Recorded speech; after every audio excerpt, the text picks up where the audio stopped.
Olá, meus queridos, graça e paz. No vídeo de hoje eu quero responder 5 perguntas, entre outras que fazem para nós quando iniciamos uma classe de preparação para o batismo nas águas. Tá? São perguntas básicas que os crentes, os cristãos mais antigos já conhecem. Todavia, há aqueles que nós pensamos que já têm conhecimento e não têm. Por isso eu estou disponibilizando essas respostas para alcançar aquelas pessoas que ainda não tiveram acesso à resposta a essas indagações, ok? Então vamos lá. As pessoas chegam conosco nessas classes que nós abrimos de preparação para o batismo nas águas e elas nos fazem essas perguntas. Eu quero responder 5 perguntas hoje para você. E a primeira delas é: pastor, qual a definição da palavra batismo? Queridos, a própria palavra já define a sua forma. A palavra batismo ela é uma transliteração do grego baptizo, que significa imersão, mergulho. E eu quero passar para você agora alguns exemplos de que o batismo, na verdade, ele é feito por esta prática, a imersão, ok? A primeira delas, nós já vou citando logo o caso de Jesus. Jesus foi batizado por imersão. A Bíblia nos diz, em Mateus 3,16, que quando Jesus foi batizado, ele saiu da água. Tá? Ora, se ele saiu, obviamente é porque ele entrou, senão ele não teria saído. Não é? Nós temos outro caso também, que é do eunuco de Candace. Quando vinha da adoração de Jerusalém, no caminho do deserto, e Felipe foi enviado até ele, e no meio daquela explanação do livro de Isaías, Felipe estava pregando para aquele eunuco, e em certo momento o eunuco olha e diz assim: eis a água, tá? O que impede que eu seja batizado? Então Felipe diz: é lícito se creres. E ambos desceram às águas. É assim que diz Atos 8:38. Então eles desceram, foram até a água, tá? E no caso de João Batista, que também batizava por imersão.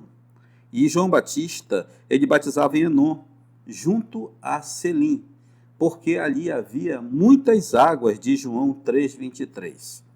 Então, irmãos, por que batizar, no caso, por aspersão ou infusão, se ali havia muitas águas? Porque eles teriam que descer, teriam que caminhar até as águas, se um copo já bastaria para que pudesse ser batizado.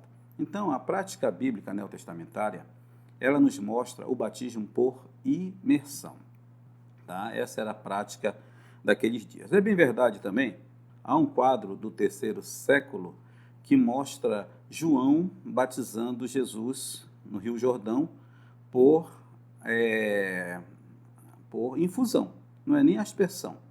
A questão é que apenas é uma gravura, tá? É mera inspiração de um pintor, porque não é bíblico, até porque esse quadro mostra João e Jesus já com as águas na cintura. Então, por que havia necessidade de pegar um copo e jogar água na cabeça? Não é verdade?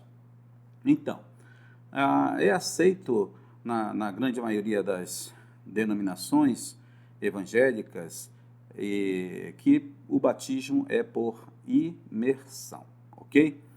Então vem a segunda pergunta: qual a finalidade do batismo nas águas, pastor? Tá? Para que serve o batismo nas águas? Podemos dizer, irmãos, que a maior finalidade do batismo nas águas é para que possamos obedecer a uma ordem divina, a uma ordem de Jesus. É a obediência, é a maior finalidade do batismo. Jesus mandou que os seus discípulos assim o fizessem. E eles atenderam. Quando nós lemos ali no texto chamado da Grande Comissão, em Mateus capítulo 28, de 18 em diante, 18 em diante, nós vamos ver que Jesus manda que as pessoas, entre outras coisas, batizem em nome do Pai, do Filho e do Espírito Santo aqueles que estão chegando para a comunidade cristã. Ok? Então essa é a verdade. Nós temos então a terceira pergunta. A terceira pergunta é: qual é o símbolo do batismo na vida de uma pessoa, pastor? Qual é o símbolo? O batismo, na verdade, irmão, simboliza a experiência interior do batizando, que é morte, sepultamento e ressurreição. Morte para o mundo, tá? Sepultamento com Cristo e ressurreição com Cristo, para vivermos em novidade de vida, como diz o apóstolo Paulo aos Romanos. Veja bem, morte, sepultamento e ressurreição. Como isso se processa nesse simbolismo? A verdade é que quando o ministro ele faz o ato de imergir a pessoa nas águas batismais, ali é o símbolo de que ela morreu e foi sepultada. Agora, quando ele traz de volta aquela pessoa, é o símbolo da ressurreição, tá? Para que ela possa viver em novidade de vida. Então, quando alguém lhe perguntar, quando alguém fizer essa pergunta, não é? Qual é o símbolo do batismo na vida de uma pessoa? É este, é a morte, sepultamento e ressurreição, ok? Então, vamos para a quarta pergunta, que alguém diz assim: para ser salvo, eu preciso ser batizado? Ele serve para a regeneração? O que vocês dizem disso? Essas perguntas a gente ouve também no ato de que estamos dando aula, preparando aquelas pessoas para descer às águas. Vejam bem, a finalidade do batismo, meus queridos, não é salvar, tá? Nem lavar pecados, como alguns pensam. O batismo não salva, o batismo é para os salvos, ok? Então, o batismo é para os salvos e não é para a salvação. Ou seja, para que a pessoa seja salva, ela tem que se arrepender dos seus pecados, crer no Senhor Jesus Cristo e declará-lo como seu único e suficiente Senhor e Salvador. Tá bom? Uma prova clássica desta verdade é aquele ladrão lá na cruz, ao lado de Jesus. Quando Jesus se reportou a ele, diante daquela situação em que estavam vivendo, Jesus disse: hoje mesmo estarás comigo no paraíso. Jesus não pediu para que soltassem eles, né, para que aquele ladrão pudesse ser batizado, mas ele disse: hoje mesmo estarás comigo no paraíso. Se há alguém que nós temos plena convicção que está no paraíso com Jesus, é aquele ladrão. E ele não foi batizado. Agora, é claro, ele não teve tempo para isso. A nós que estamos andando com o Senhor, é de se esperar que nós obedeçamos e nos batizemos, tá? Ou sejamos batizados, conforme diz a palavra de Deus, não é? Então, fique essa dica. O ladrão não foi batizado porque não tinha como sair dali. Mas quando uma pessoa se decide por Cristo, e ainda há mais uma coisa, é desejo do coração de um verdadeiro convertido descer as águas do batismo.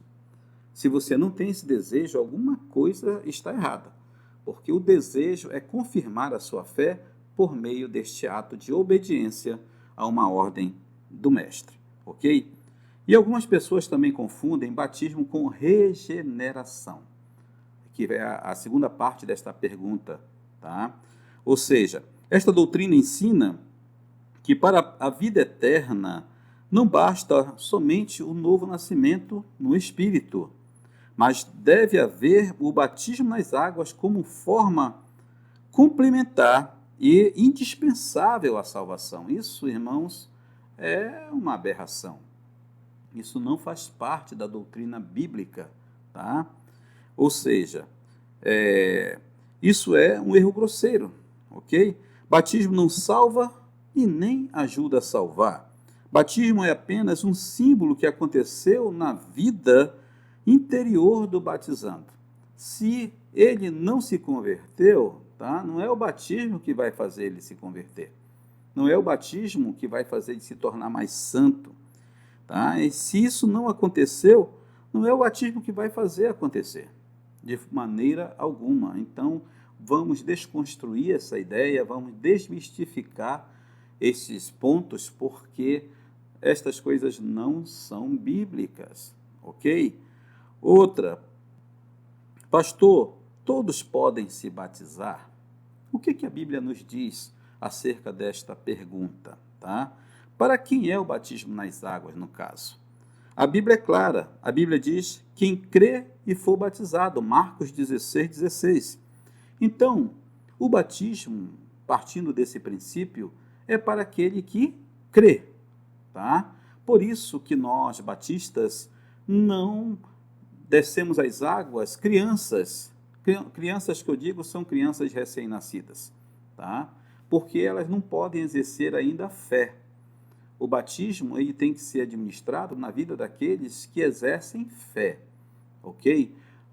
Eu mesmo evito o batismo precoce, porque partindo do princípio de que o batismo não salva, eu não me precipito em batizar crianças abaixo de 12 anos. O ideal é de 13, 14 anos para cima. As minhas próprias filhas foram batizadas com 13 anos. Então, até porque a idade da razão ela chega para um mais rápido do que para outro. E a gente não pode fechar essa questão e colocar uma idade fixa. Não é assim também que nós entendemos. Mas nós devemos evitar o batismo precoce, tá? Para que a gente não tenha somente a experiência de estar dando um banho somente na pessoa, mas sim que ela está confirmando a sua fé de forma pública diante de Deus e diante da igreja que está presente. Portanto, o batismo nas águas só deve ser ministrado às pessoas que já atingiram essa idade da razão. O mais importante é que sejam batizadas as pessoas que demonstrem uma genuína conversão a Cristo, que a sua fé seja testificada de forma pública, isso pela igreja, e assim tenhamos segurança de descer essas pessoas às águas. A última pergunta, queridos, é uma pergunta que demanda de uma resposta mais abrangente. Eu falei no início que são coisas simples e é verdade, mas esta última pergunta que nos são feitas, tá? Ou melhor, que nos é feita, ela demanda uma explicação um pouquinho mais profunda, tá? Então, qual a fórmula bíblica do batismo? A fórmula, não é a forma. A forma nós já respondemos. Mas é a fórmula, tá? É a fórmula dada por Jesus. Isso daqui é indiscutível, tá? Jesus, depois de ressuscitar dentre os mortos, ele deu a ordem, que está lá em Mateus 28:19, quando ele disse, ide, fazei discípulos de todas as nações, batizando-os em nome do Pai, do Filho e do Espírito Santo. Aqui está a fórmula. O batismo é em nome do Pai, do Filho e do Espírito Santo. Durante muitos séculos, queridos, não houve quem questionasse isso, tá? Acerca do batismo em nome da Trindade. Ninguém poderia ousar a fazer qualquer alteração naquilo que já tinha sido estabelecido pelo próprio Senhor Jesus Cristo, ok? Mas o incrível aconteceu. Durante o passar dos anos, dos séculos, surgiu a forma unitarista de batizar, ou seja, essa forma batiza em nome de Jesus, tão somente. E baseado em que eles fazem isso? Tá? Vamos ver que eles praticam uma hermenêutica errada para que possam se basear nessa prática. Tá?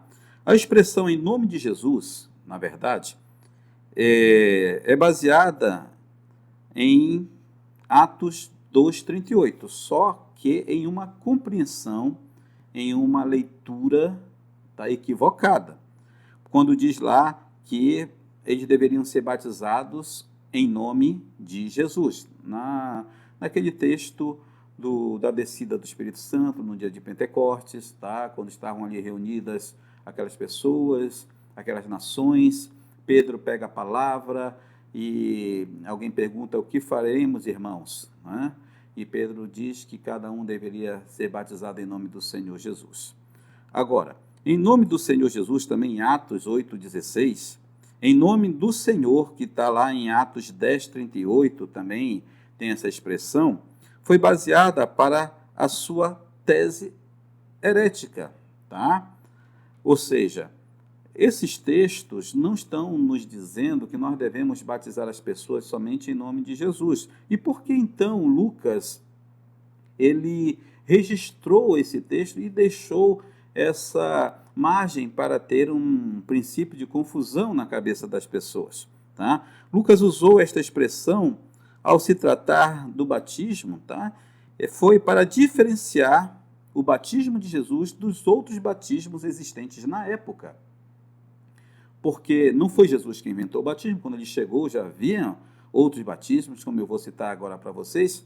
Então, ainda era prática naqueles dias desses batismos. Então, quando Lucas ele fala que deveriam ser batizados em nome de Jesus, é para diferenciar dos outros batismos que já existiam. E que batismos eram estes? Primeiro, o batismo dos prosélitos, tá? Chamado rito de purificação da idolatria, ou seja, quando uma pessoa que era gentil queria se tornar um judeu espiritual, ele precisava, então, passar por esse rito, que era o batismo, e também, agora, cumprir os preceitos da lei, dentre eles se circuncidar. Então, ele era chamado de prosélito do judaísmo, tá ok? Era assim que a coisa funcionava. Por exemplo, eu sou da nação do Brasil e eu quero ser um judeu, eu sou admirador do Deus de Israel. Então, para isso, eu preciso, no caso deles, estou me referindo ao passado, né? Se batizar, tá? E atentar para os preceitos da lei. Aí eu seria um judaizante prosélito.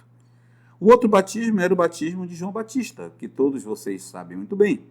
O batismo de João Batista era para arrependimento do pecado e preparação também para a vinda do Messias. Este era o princípio do batismo do João Batista, tá? Era para arrependimento e para preparação do recebimento do Senhor Jesus Cristo, tá? Existia também o batismo dos essênios, que era uma seita religiosa que se dedicava a uma vida ascética e observava a lei cerimonial. Eles eram radicais. E existia o batismo deles também, para que uma pessoa pudesse se tornar um essênio, tinha que passar pelo batismo. E digo mais, não era só no meio judeu que havia batismo.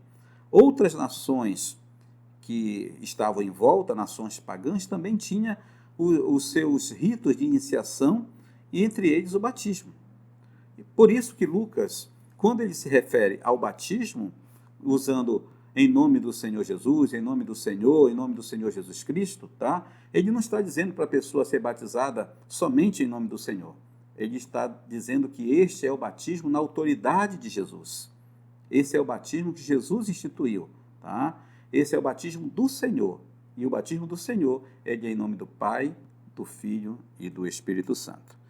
Então, irmãos, ninguém podia mudar uma ordem original. Quando Jesus deu esta ordem de ir ao mundo e pregar o evangelho e batizar as pessoas, tá? Antes ele disse: toda autoridade me foi dada nos céus e na terra. Toda autoridade. Está lá em Mateus 28, 18, a parte B. Então vem a pergunta: quem tem autoridade para mudar esta ordem? E a outra pergunta: teriam os apóstolos mudado a ordem do mestre e batizado somente em nome do Senhor Jesus e não em nome do Pai, do Filho e do Espírito Santo? É claro que não. Claro que não, de modo algum. Então fiquemos com a verdade bíblica sobre o batismo. Ele é um símbolo e não salva, mas precisamos usar o símbolo correto. Tá bom, queridos? Então, pelo novo nascimento, nós, os cristãos, passamos a fazer parte da igreja invisível, não é? A igreja como um todo. Hoje é difícil falar igreja universal, porque é associada a outra situação. Se falar mundial, pior ainda. Então vamos falar a igreja invisível, a igreja no todo, tá? Quando a pessoa se converte, ela passa a fazer parte daquilo. Agora, quando ela se batiza nas águas, ela passa então a fazer parte do corpo local da igreja que lhe batizou. E com isso, ela tem deveres e benefícios. Aí o batismo é uma aliança. Então, na aliança, nós temos os bônus e os ônus. Não é? O batismo, a pessoa passa a ter o direito de cear na igreja local. O batismo dá o direito à pessoa de ela votar e ser votada para cargos de liderança, de responsabilidade na igreja, tá? E entre outras coisas. Nas suas obrigações, a pessoa batizada naquela igreja, ela tem a responsabilidade de manter o bom nome daquela igreja, de dar testemunho, sendo membro daquela igreja, contribuindo naquela igreja, e sendo inserida nos trabalhos daquela igreja, participando da vida do corpo como um todo. Então, o batismo é isso. Eu creio que nesses poucos minutos eu pude esclarecer de forma simples, tá? As perguntas que nos são feitas em relação ao batismo nas águas. Então, é isso aí. Nós vamos voltar em breve com outros esclarecimentos, com uma outra palavra de edificação para a sua vida. Por hoje a gente vai ficando por aqui.